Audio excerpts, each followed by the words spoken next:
नमो तस्स भगवतो अरहतो समः समुदास बुद्धं शरणं गच्छामि धम्मं शरणं गच्छामि. 안녕하세요, 여러분. 2019년 부처님 오신 날입니다. 오늘은 특별히 깨달음의 메커니즘이란 주제를 가지고 이야기를 해볼까 하는데요. 이것은 부처님 오신 날 특집이기도 하지만은 우리가 계속하고 있는 위파사나 16단계하고도 그 내용이 이어져 있습니다. 깨달음의 메커니즘이라는 그 주제는 내가 이전부터 한번 맘먹고 꼭 한번 해야 되겠다 하고 있던 주제 중에 하나입니다. 여러분은 어떨지 모르겠지만은 나는 내가 이 세상에 태어나서 살고 있구나 라고 자각하는 순간부터 도대체 내가 왜 여기서 태어나고 이러한 이런저러한 일들을 경험하고 있는지, 이 삶은 어떻게 운영되고 있는지 이게 알고 싶어 죽는 줄 알았어요. 그 출가를 했다고 해서 누가 그거를 이거다 하고 던져주는 것도 아니었어요. 그러니까 그 알고 싶은 그 갈망과 배고픔이 나를 밀어서 그냥 그 대답을 들을 수 있다 싶으면 좀 어디라도 달려가고 그것을 알기 위해서 무엇을 해야 된다. 그럼 무조건 그것을 하고 이렇게 하면서 지금까지 인간으로서의 삶이 사라져온 것 같습니다. 그리고 다행히도 부처님 다르마 속에서 이제는 더 이상 찾아다니지 않아도 좋은 그러한 상태에 도달하게 되었어요. 그런 측면에서 내가 그 삶의 궤적과 삶이라는 것을 이렇게 이제 추적을 해봤을 때 조금 너무 억울하다 하는 생각이 드는 거죠. 이렇게 명백하게 세상에 다 드러나 있는데 왜 그 길이 묻혀져 있었을까?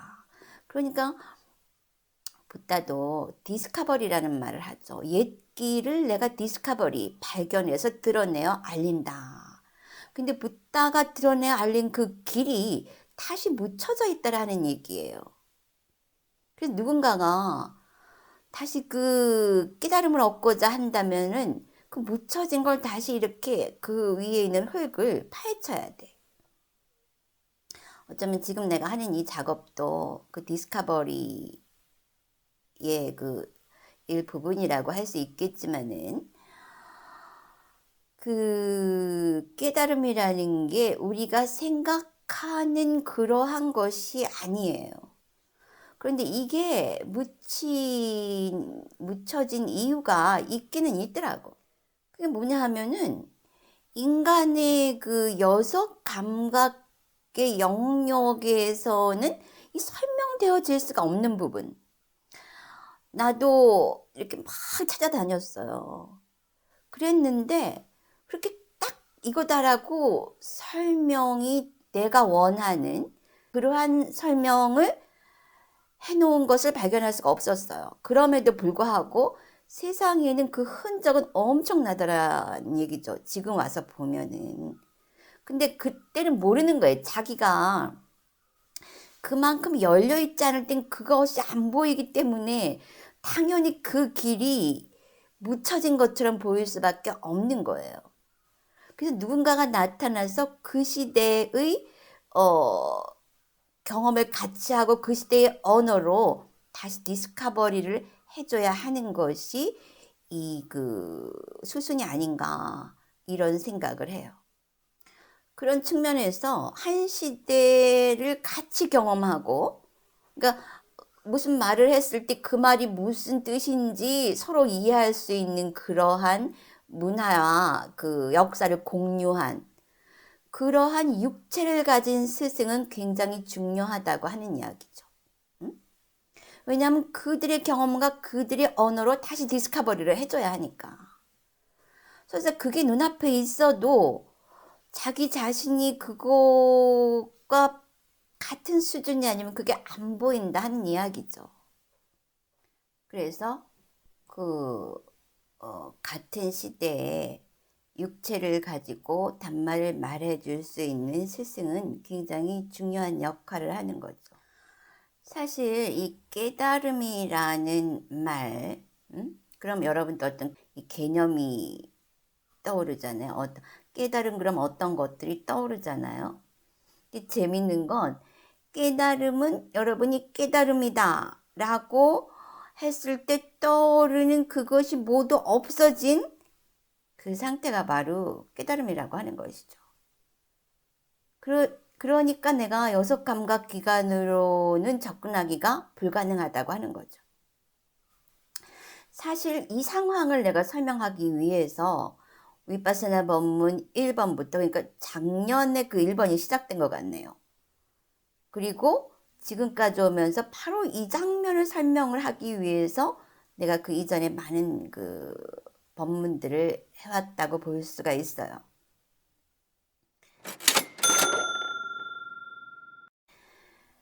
우리가 보통 이 세상이 꿈이다 그러잖아요. 그럼 여러분 중에 한 90%가 그건 상징적인 의미다라고 생각을 할 거예요. 왜냐하면 그렇게 생각하는 게 너무나 당연해요. 왜? 여섯 감각 기관으로 살아가는 인간들의 세상에서는 그 말을 이해할 수 없는 게 당연합니다. 근데 그게 똑같아요. 꿈 맞아요. 그리고 여러분들이 지금 겪고 있는 그 난리법석의 인간 세상의 모든 경험들 어느 순간에 가면은 딱 아무 의미도 없이 사라집니다. 이게 뭐 희망이면 절망일 수 있나요? 희망이죠. 이 스테이지 월드 이외에 다른 진짜 다른마적인 진리적인 그런 세계라 그러기보다는 스테이트라 그러는 게 나을 것 같아. 스테이트가 있다는 거는 엄청난 희망 아닙니까? 응? 그래서 지금 이 시대에 거기에 가장 접근한 이론이 뭐냐? 그게 바로 시뮬레이션이에요. 이 세상은 어떤 우리보다 훨씬 발전한 어떤 존재들이 거대한 컴퓨터 속에서 만들어 놓은 시뮬레이션 속의 그 개체들이다. 이런 얘기가 13층인가? 그 영화에 나와요. 그거는 바로 옛날에 만들어진 영화를 알고 있는데 아주 정확하진 않지만 바로 그러한 얘기를 하고 있어요. 응? 시뮬레이션이라는 건 뭐냐? 그리고 지금 SF 영화 같은 거 보면은 얼핏 이런 얘기가 삽입이 돼서 나옵니다. 물론 그 전후 맥락으로 보면은 그런 차원에는 미치지 못하지만은 자기네들도 모르게 그런 얘기가 굉장히 많이 삽입되어 있어요.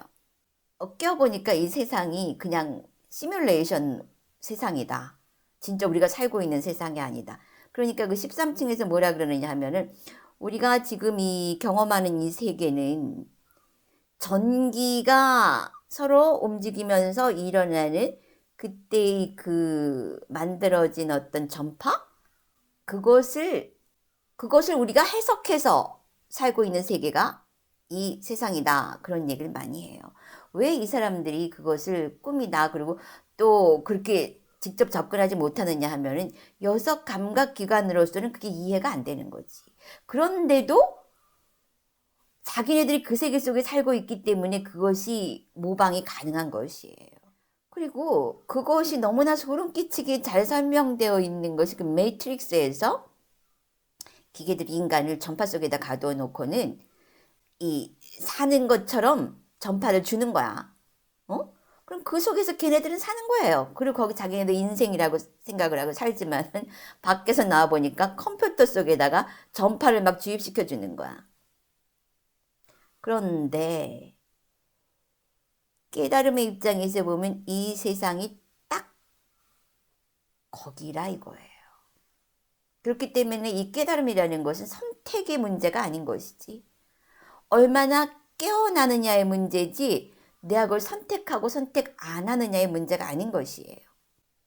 그것을 이해 못하고 그것이 안 보이는 사람들은 선택을 할 수가 없어요.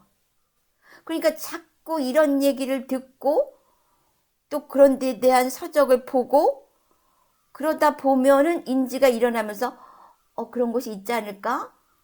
라는 것이 여섯 감각 기관 내에서라도 일어나 줘야만 그쪽으로 갈 수 있는 그 길이 열리는 것이지, 그렇지 않으면 그 사람들한테 그게 안 보여요.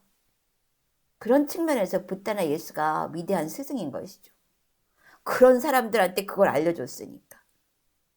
그런 인간계에 그 비욘드 인간계, 인간계를 넘어선 어떤 것을 인간계에게 알려줬어. 인간계에 드러내어 알려주었으니까. 그래서 그들이 스승이다, 구원자다, 붓다다 하는 것이에요.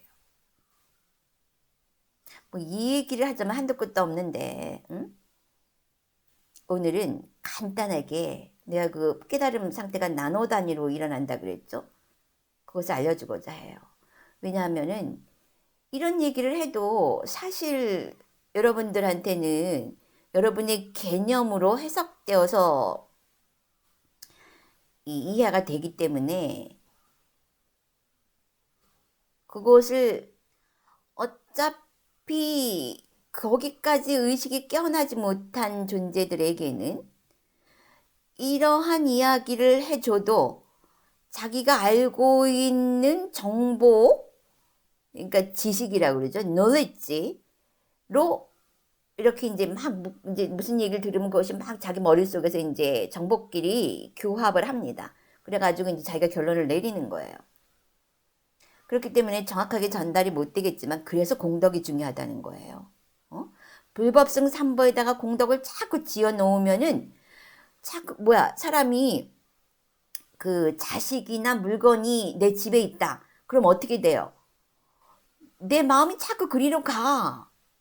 그렇듯이 여러분이 어떤 불법성 삼보에다 공덕을 지어 놓으면은 자꾸 마음이 그쪽으로 가요. 그래서 공덕이 있을 때는 이런 그 더 높은 바이브레이션의 이야기를 들으면은 이렇게 빛이 빛으로 연결이 됩니다.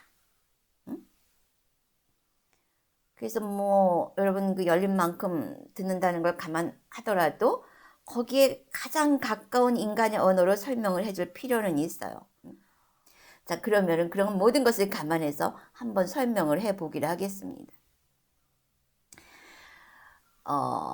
우리가 지금 바로 전 시간에 일어남 사라짐이 완전히 멈출 때 그것을 수카하라 한다 그랬을 때 여기서 수카는 니빠나를 말하는 거예요. 그럼 그 일어남이라는 건 뭐냐? 일어남이라는 건 내가 작년 1년간 윗바사나 16단계 법문에서 누누이 설명해 왔어요. 일어남이라는 것은 자, 눈이 사과를 만났다. 그러면은 안식, 아이 컨시어스너스가 내가 발생한다 그랬죠? 응? 그것도 다 드러나 있는데 우리는 그걸 너무나 몰랐어요. 그리고 누가 이렇게 명백하게 얘기해 주는 사람도 없었어. 안식은 발생하는 거예요. 아이 컨시어스너스는 지금 이어 컨시어스너스가 발생했잖아. 그리고 금방 사라졌어. 그리고 벌써 아이 컨시어스너스가 발생해가지고 보고 있단 말이야, 화면을. 그게 아니자예요.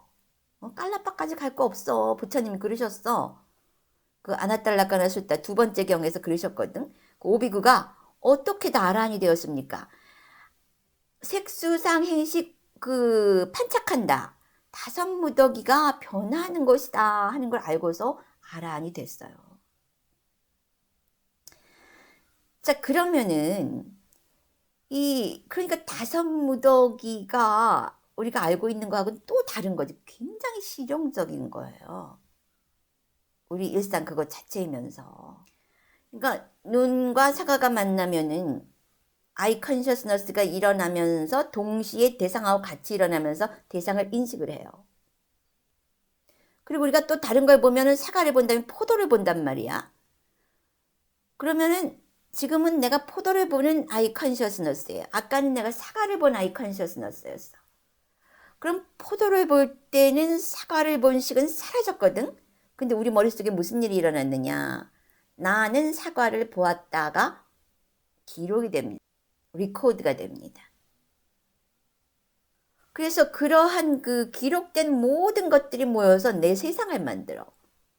그런데 아라한이나 깨어있는 존재들은 어떻게 되느냐? 곧 일어났고 사라짐으로 기억이 돼요. 그러니까 이 깨어있는 사람들은 사라짐 없는 거야. 그러나 깨어있지 못한 사람들은 있음이야. 그리고 그것은 뭐가 되느냐? 다음 생에 그 사람의 소스가 되는 거죠. 바와라 그러잖아. 개. 응? 못되게 울었으면 동물계나 지옥계를 가고 또 인간의 어떤 수준을 유지하고 살았으면 다음에 인간계로 와요. 근데 바로 다음에 오는 인간계가 굉장히 위험해요. 그렇게 해서 지금 다가오는 나에게 일어남을 일으키는 그 세상이라고 말하는 그 대상들은 무엇이냐? 바로 그렇게 기록되어 있던 것들이 원인이 되었다가 다시 이제 소진되기 위해서 결과를 다가오는 것이다. 내가 작년 1년간 누누이 설명하지 않았습니까? 응? 그게 인생이에요. 그리고 요것이 그러니까 지금 작동을 하고 다음 작동이 되는 그 과정이 뭐냐면 12연기다 하는 거예요. 연하에 발생하고 연하에 발생하는 거지. 그러니까 우리가 지금 인간이 6감각기관을 가지고 그 대상과 부딪히며 사는 그 동안은 이 일어남을 멈출 수가 없어요. 그러니까 일반 사람들은 내 눈에는 사라짐만 보이는데 아주 그 박식한 학자, 생멸법이라고 말하는 그 높은 고매한 학자의 눈에는 그 사라짐이 안 보이는 거예요. 내가 이제 빨리 공부를 할 때 뭐 영국 런던에서도 그 빨려를 가르쳤던 교수님이라고 그래갖고 내가 이제 거기서 이제 개인적으로 빨려를 배웠는데 맨날 나오는 게 아니자 두까 아나타잖아. 그래서 내가 아니자 얘기를 할 때 바로 우리가 말할 때 이렇게 이식이 일어나고 사라지지 않느냐 그랬더니 이 교수님이 아는 척을 안 해. 막 책 보면서 논서가 어쩌고 막 이러는 거예요. 학자들은 관심 없어 그런데. 누가 아니자에 대해서 어떤 말을 했고 그러니까 이 머릿속에 그 싼냐의 세계 그 세계가 바로 지식의 세계죠. 그리고 정보의 세계예요. 그리고 이 욕계에서는 그 정보와 지식을 많이 가지고 있을수록 활용 범위가 넓어지기 때문에 잘 살 수가 있어요. 그리고 그 유용성을 인정받을 수가 있습니다. 그러나 그 세계는 내가 안다, 내가 한다라는 세상이기 때문에 탐진치로 운영되고 있기 때문에 어떻게 되느냐. 다음에 한번 턴이 바뀌면 바뀌어버려요. 그래서 매우 위험한 세계입니다. 내가 이 생각을 하고 있다가, 그렇기 때문에 그 지식의 세계, 알고 있는 세계, 정보의 세계, 싼냐의 세계, 상의 세계는 우리 다르마의 세계에서 뭐라 그랬느냐? 보통 그러죠. 일장춘몽이다. 그 가치가 유효기간이 짧다고 하는 거지. 가령 어떤 사람이 그 법관이라고 쳐봐. 그랬을 때 이 사람이 어떤 그 자기 사리 사욕으로 재판을 했어요. 근데 인간적인 법망은 다 빠져나갔다고 쳐. 그러면 인간적인 법망은 다 빠져나갔다고 쳐? 그러나 그 팩트는 남아있어요. 누구? 그 현상 속에. 그럼 다음 생에 그 거꾸로 돼. 그래가지고 자기가 그렇게 억울한 꼴을 당하게 된다니까. 내가 이 생각을 딱 하고 있을 때 그 사회의 어느 영역에나 마찬가지예요. 그래서 이 세상에서 어떤 직위와 권력과 돈과 명예를 가졌다고 했을 때 사람들은 그걸 나로서 사용하기 시작을 합니다. 그렇게 되면 어떻게 되느냐. 그 반작용의 세계가 만들어져서 다음 생이 기다리고 있는 거예요. 그러니까 그렇게 좋은 것이 아니야. 응?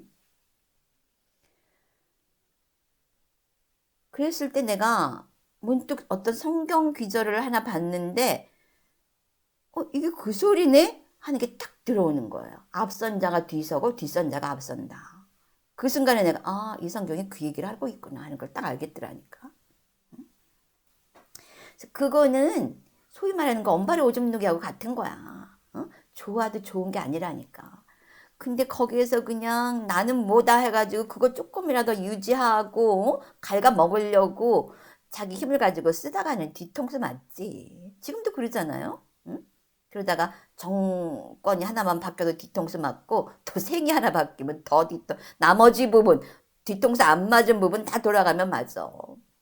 그래서 이 시간이라는 게 움직이고 있는 거예요. 시간과 공간이라는 게. 담마의 영역에는 시간과 공간이 없습니다.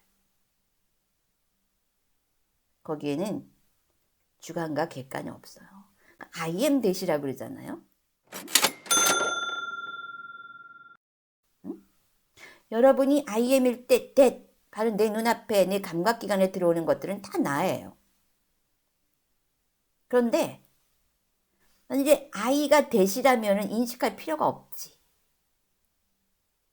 인식은 무엇을 통해서 일어난다? 바로 시기예요.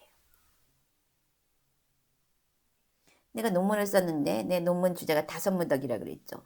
이 다섯무더기를 불교의 명상을 통해서 어떻게 solving 해내느냐, 해결해내느냐. 그랬을 때 내 결론이 뭐였느냐.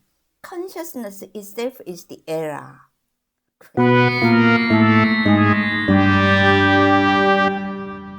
그러니까 식이 없어야 할 건데 있는 거야. 바로 그거예요. 자, 이 여섯 감각과 여섯 대상에 있는 한은 식이 계속 발생하죠. 식이 발생하면서 십연기는 쫙 일어나요. 그럼 그 기록은 어떻게 돼? 나의 다음 세상이 되는 거야. 그럼 다음 세상에 내가 그대로 다시 당하는 거야. 이게 윤회며 과보이죠. 응? 근데 완전한 숙화는 뭐냐? 그게 계속되면 숙화이겠어? 내가 그랬잖아. 그 짧은 그 권력과 명예와 이런 것들은 다 말짱항이라고. 응? 그랬을 때 어떤 게 숙하냐, 어떤 게 니빠나냐. 그럼 이거 계속 눈과 대상이 만나고 귀와 소리가 만나고 이러는 걸 멈출 수 없어, 인간은. 응? 1초도. 그래서 왜 이제까지 이 말이 공공연화되지 않았느냐 하면은 인간은 이걸 이해를 못할 뿐더러 굉장히 두려워하죠. 어떻게 그럴 수가. 그러면 얘네 둘이 만나지 말아야 돼. 촉이 일어나지 말아야 돼. 그죠? 여섯 감각 기관과 여섯 감각 대상이 만나지 말아야 돼. 만나는 순간 쫙 펼쳐지잖아. 만나지 말아야 돼. 어떻게 해야 안 만날까? 응? 그게 윗바사나예요. 우리가 기존 용어로 보면은 육입이 멸해야 된다 그랬어요. 그 말이 되지. 근데 뭐 그걸 알아? 그때도 그랬잖아. 생멸이 멸해야 한다. 아니 또 집착을 놓아야 한다. 이렇게 계속 일어나는데 어떻게 집착을 놔? 그거 자체인데 인간이. 바로 이게 윗바사나라는 얘기죠. 응? 그래서 뭐라 그랬느냐. 사띠빠따나 수다 후렴구 아무도 관심 갖지 않아요. 아놀라 스님 외에는 아무도 관심 갖지 않아. 응? 이게 비밀인데.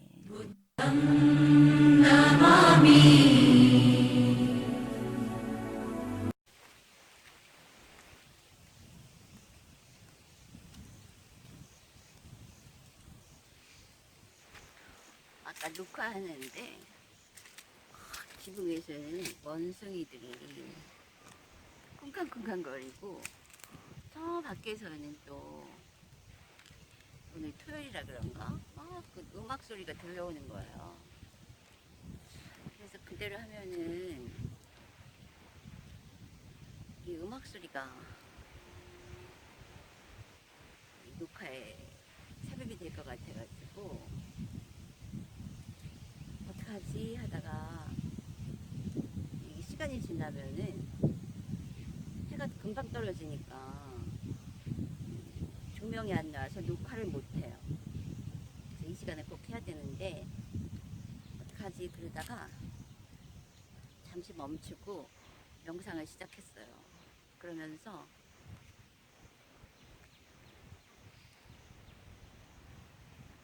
이제 몇 달을 시작을 했죠. 몇 달을 시작을 했는데 몇 달 하면은 주변을 다 잊어버리잖아. 명상에 들어가면 뭐 나는 몇 분 지나면 주변을 다 잊어버리니까.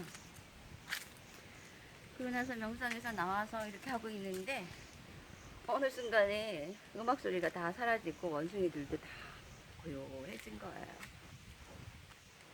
여러분, 이 메따가 보물인 거 알겠나요? 이 보물을 찾고 안 찾고는 찾아먹고 안 찾아먹고 여러분에게 달려 있습니다. 아, 참, 그리고 부처님 오신 날, 지금 한국은 12일이죠. 그 일주일 후 18, 19일이 남방의 외싹이에요. 꼭 일주일 차이가 나죠? 그러니까 그 일주일간 우리 한국의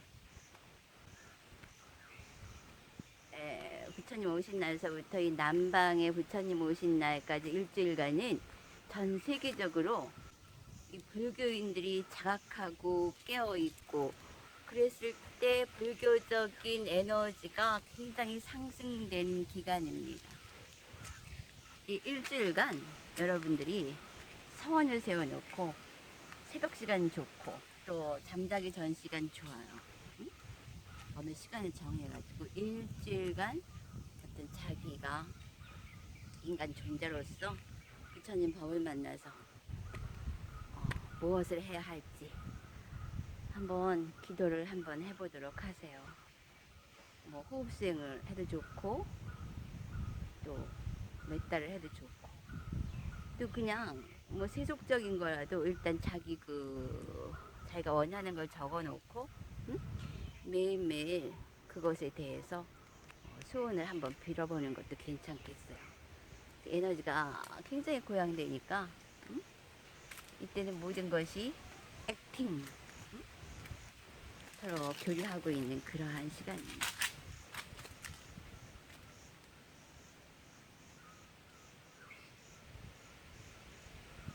여러분, 숙화가 있는 자리, 일어남 사라짐이 완전히 멸한 그 자리에서 만납시다.